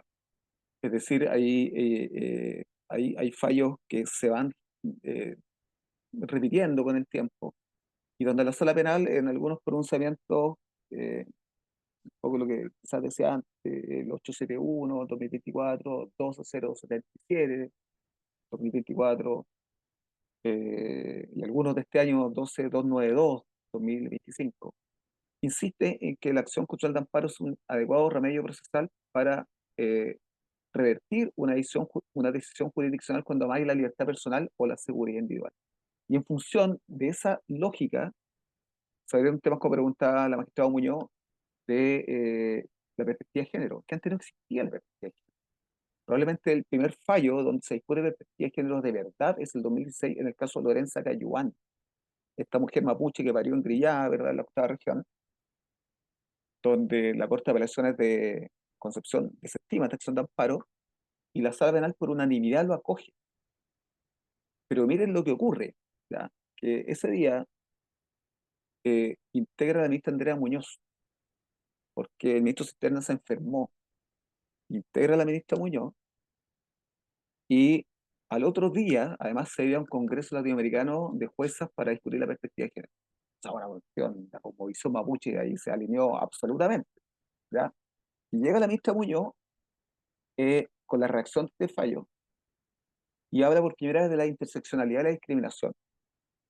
Y dice que, en definitiva, a esta mujer se le discrimina por ser mujer privada de libertad, por ser mujer mapuche, ¿ya? Por ser mujer parturienta, ¿ya? Entonces, hay una interseccionalidad que es un primer concepto desde la perspectiva de género que se empieza a usar en el año 2016. Y después esto se retoma, ¿verdad?, con una serie de fallos asociados a mujeres privadas de libertad. Y aquí también, siguiendo la misma lógica de esta perspectiva de género que pregunta Carolina, hay una mujer que está cumpliendo una sanción penal, una pena privativa de libertad, con su criatura de 1 año, entiendo, ya no me acuerdo, después del año antepasado, en una celda húmeda con ratones, cucarachas, y la defensa penitenciaria pública, penal pública, presenta un amparo constitucional para discutir la seguridad individual, ¿ya? Y la sala resuelve lo siguiente, dice, si bien es cierto, porque ella había incumplido una libertad condicional, se le quebrantó y vuelve a cumplir en forma efectiva. Y la sala dice, si bien es cierto, en la legislación chilena no existe norma que permita revitalizar una libertad condicional, tenemos que irnos a los tratados internacionales de derechos humanos. Nos vamos a ir a la Convención Belém do Pará y a la CEDAW. O sea, tremendo fallo de la Sala Penal también, y que yo creo que se inaugura a propósito de este fallo de Lorenza Cayuán para poder hablar por primera vez con perspectiva de género, que más allá de que mayoritariamente había hombres en la Sala Penal, ¿ya? Lo que nos prende garantía que haya mujeres y que voten con perspectiva de género, ¿ya? Sí se abrió ese tema y se abre esta amplia gama, ¿verdad?, de protección de derechos. Niños, niñas, adolescentes, pueblo originario, ahí tenemos el caso de Lorenzo Ayuán, que tiene una perspectiva de género, migrantes, ¿ya? También ha sido una discusión permanente el tema de los migrantes. Eh, pero hoy día, yo creo que con el tema de cercenar las posibilidades al litigante, pueden decaer las garantías. O sea, yo creo que, y esta es la pregunta de Carolina, o sea, estamos con una efervescencia, un populismo punitivo tremendo, ¿ya? Donde, como dice la profesora catalana Elena Larrauri, la utilización del delito como arma electoral permanente. Y eso yo creo que la sala penal no había sido permeada a eso, pero frente a que todo ahora se conozca en cuenta, claramente, porque tiene razón Francisco, o sea que uno como litigante tiene que educar al juez, educar en buen sentido, mostrar nuevos elementos, mostrar nuevos argumentos, y eso la sala penal históricamente lo había desarrollado absolutamente en forma correcta. Hoy día la sala penal de la Corte Suprema sigue habiendo causas de marca, sigue habiendo causas tributarias, entonces, frente a esa agenda, ese problema de agenda administrativo, yo creo que las garantías están decayendo, y a la pregunta, yo me hago cargo del ámbito penal, ciertamente estamos frente a una complejidad, frente a un problema, ¿ya? Que incluso el Colegio de Abogados ha hecho mención a lo mismo, pero me parece que estamos en un problema serio. Porque hoy día, y con esto termino, ocurre lo mismo en la Sala Constitucional, donde ante el exceso de recursos de protección asociado a la ISAPRE, terminó, ¿cierto?, comiéndose el propio sistema y el engranaje o la dinámica de la protección de eso. No sé si... Sí, muchas gracias. Bueno, una clase magistral la que pero, ¿no?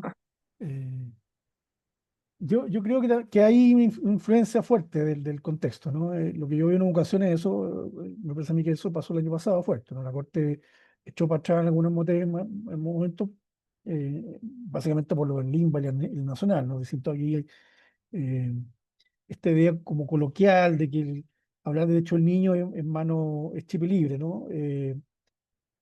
Pero ya vi este año que hay otros fallos nuevamente que han recuperado la línea tradicional. Repito, a mí me parece que es enteramente posible sancionar, enteramente posible sancionar, y puede ser necesario incluso desde la lógica de derecho del niño.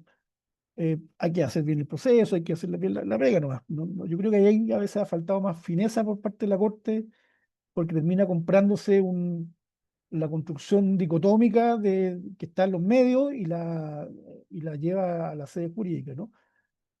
Pero también yo creo que hay otro ámbito, ¿ah? Que a Claudio le tocó ir muchas veces al Tribunal Constitucional, que era la conformación hacía tan predecible muchas veces la respuesta. Yo estoy muy gratamente sorprendido con el dictamen en el examen de constitucionalidad de la ley de adopción, ¿no? El Tribunal Constitucional fue tremendamente notable, ¿no? La ley de adopción decía que si hay estado de excepción, los tribunales de familia tienen que cerrar cortinas, ¿no? No seguimos tramitando. Y el Tribunal Constitucional dice, pero que justamente en los estados de excepción es donde los tribunales tienen que estar con las puertas abiertas a proteger a los ciudadanos, pues, dice. Así que deja sin efecto eso. Entonces, pues, o sea, ya era mala norma, muy mal argumento, pero el argumento de la Corte del Tribunal Constitucional me pareció extraordinario, o sea, muy parado en los derechos fundamentales. Y luego más encima le dice al Parlamento, mire, yo voy a pronunciarme sobre lo que yo creo que tengo que pronunciarme, no lo que usted me diga que tengo que pronunciar. Entonces, me voy a pronunciar sobre algunas normas que usted no me dijo y no me voy a pronunciar de algunas que usted me dijo, ¿no? Porque no creo que sean de mi competencia. Entonces, amplió la mirada eh, frente a eso, como bien decía Fierro, que tenía históricamente una suerte de deferencia, que ya que el legislador dijo esto, ahí me quedo nomás, ¿no? Este nuevo Tribunal Constitucional me pareció, estas dos cosas que hizo, esos detallitos, me parecen esperanzadores, ¿no? Ya que estamos en estos momentos, como dice Claudio, de preocupación por eh, estrechamiento de la tutela judicial. Aquí, en cambio, viene en sede constitucional una esperanza, un horizonte que no habíamos tenido en los últimos 35 años. Entonces, quizá nos vamos a cambiar de sede, ¿no? Y lo otro, y con lo termino nomás, es que también la amplitud que hemos tenido hoy día apuntaba también a mostrar los problemas que tenemos en familia con el sistema recursivo. O sea, Claudio nos muestra cómo en materia penal uno puede ir rápidamente a la Corte a conseguir una respuesta y cómo la Corte históricamente fue ampliando un dispositivo para dar respuestas de calidad sustantiva, ¿no? En cambio, en familia no tenemos ningún recurso semejante a eso. Ningún recurso semejante, ¿no? La vía larga de la apelación con la casación después nos va a dar una respuesta larga, es muy lenta, ¿no? Entonces, así por supuesto que es muy difícil, es muy costoso primero, ¿no? O sea, yo creo que lo que la Suprema no se hace cargo es que ni siquiera los colegas de la corporación llegan a arriba, sino que solamente abogados litigantes a veces uno. Entonces, si la Suprema toma conciencia de que esa arquitectura normativa lo que hace es atentar contra el acceso a la justicia y privilegiar la justicia de clase, me parece a mí que habría buenas razones para que la misma Suprema abra la conversación con el Ministerio de Justicia y con el Parlamento a vías más expeditas en algunas cuestiones, de modo tal de que podamos mejorar, porque si no es francamente vergonzoso que para discutir temas centrales de una familia, en un niño, tengamos que esperar 4 años, 3 años y todo el viaje largo, y que en otras materias tengamos vías más rápidas, ¿no? En adopción se metió una vía un poquito más rápida que yo propuse en su minuto, una especie de vista preferente, pero en las cuestiones más grandes deberíamos tener una vista también mucho más expedita que la que tenemos hoy día y que, aun con los problemas que plantea Claudio, sigue siendo una envidia que tenemos. Ahí nuevamente se quedó pegado Francisco. Pero quiero decir que adopción no es menor y funciona bastante bien la preferencia en las cortes, por lo menos en la de Santiago. Avancemos. ¿Quedan más preguntas? No, parece que no. Oye, yo solo quería agregar Sí, Claudio. que la actual composición del Tribunal Constitucional hoy día está muy lejana a las pretensiones de la defensa penal. Así que si alguien quiere sugerirle a alguien que sea el Tribunal Constitucional para defender alguna causa penal, eh, defensa, no, no, no lo haga. Ya. Gracias por el aporte. Bueno, agradecerles a todos y todas súper interesante. Siempre dan como ganas de seguir conversando ya cuando se arman grupos pequeños, pero es tarde, así que yo creo que ya es hora de, bueno, algunos salir, otros ir a descansar. Les agradezco a todos y todas. Y lo que sí, esto está grabado, se van a compartir los fallos. Escriban ahí al correo de Infajus que cuando el que algunos se inscribieron. Si no, también les voy a dejar mi correo por si acaso. Es solvespa@gmail.com por si hay alguna duda o quieren que les mandemos la charla y yo puedo ayudar a Francisco. Francisco, te volviste a caer, así que estaba de nuevo rellenando a mi amigo Francisco. Pero bueno, también me lo pueden escribir a mi correo si es que no, el de es infajus@gmail.com me parece. Sí. Sí, ¿no es cierto? infajus@gmail.com o a solvespa@gmail.com. Estaba agradeciendo, Francisco, Pancho, a todos por la invitación. Siempre dan ganas de seguir conversando estos grupos que se forman más pequeños y además súper interesante poner la discusión. A veces no todos estamos de acuerdo en una u otro sentido, pero eso ayuda a construir y también desde el lado de la magistratura y de los abogados litigantes, entre los cuales me incluyo. Así que no sé, Pancho, si quieres decir alguna otra cosa más o estamos ok. Gracias a todos y todas, que tengan un lindo fin de semana.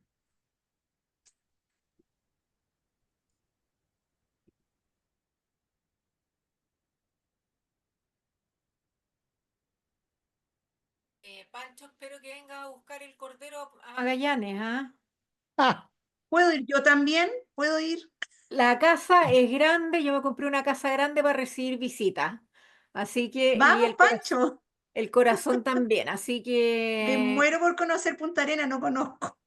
no, bueno, queremos hacer un seminario con Danilo Troncoso y estamos pensando en invitar gente de Santiago, así que podrían venir felices. Oye, ¿no han pensado cuando hacen esto que yo voy a veces a las convenciones de magistrados y magistradas, organizar, porque se ha hecho en Talca, en Valparaíso, ¿en ¿Sabes quinta lo que región este entonces, pasa? año? Este Es año que en quinta región. yo soy rebelde, guerrillera y me salí de la asociación de magistrados. La cosa ah, sindicalista no va no conmigo. es lo tuyo. No, no es lo mío. Aparte que yo Pero, normalmente voy por el lado contrario. oye, pero si organizan algo, encantada invíteme, yo feliz, voy. La Sol debe ser amiga, debe tener cariño por Guillermo. La Kate es la De- señora de- Guillermo Cae. Ah, sí, ya, yo le mira, mandaría los saludos. Ahí anda, se fue al sí, coro porque está cantando. Ah, se míralo. fue al coro. Sí, Qué sí, es cantarín. Yo buena. le digo que es polilla porque entre que Le gustan las actúa luces. en teatro y hace una pila de cosas, no, sí, es totalmente polilla él, así que... Mándale mucho Qué cariño. Ya Sí, quería. Así que, no, saludo. pero muy, muy invitados, así que avisan nomás y se quedan en la casa y los llevamos a comer Ay, el qué mejor amoroso. cordero que hay. Ya. Vamos Así que, Pancho, ya, pues, organízate y vamos. Vamos a ver. El otro Vamos a ver. año, pues, por último. Ya. no, ¿cómo sabes si de aquí a fin de año logramos organizar algo? Ya, pues. Oye, pero si organizan algo, alguna charla o algo, un congreso de algo entretenido, súper entretenido. La Sol parte a todos lados, ¿no? Yo voy a todos lados, yo voy a todas. Me encanta la cosa así de charlas, convenciones y cuestiones, así que No, si yo nosotros feliz. hacemos, bueno, cuando estaba doña Marta Jimena Pinto hacíamos más cosas. Pues, ya. Pero bueno, ahora vamos a tratar con la nueva integración de la Corte a ver qué es lo que podemos hacer, qué podemos inventar. Sí, pues, Ya interesante. quería. Ya, Qué gusto verte. Ya, pues igual, a ustedes cariños. felicitaciones por la iniciativa, muy bonita. Ya, nos Chao. vemos, chao, chao. Oye, súper bien salió, pues. Ah, sí, súper bien, ¿viste? Ahí, ahí. Bien. ¿Tuviste ¿Cortaste la harto? grabación? No, espérame, que no sé cómo se corta. Chuta, pasa muy Ah, no, difícil. aquí, recording. Voy a tener Stop. que editar. Voy a tener que editar para Espérate, cortar lo Are último. you want to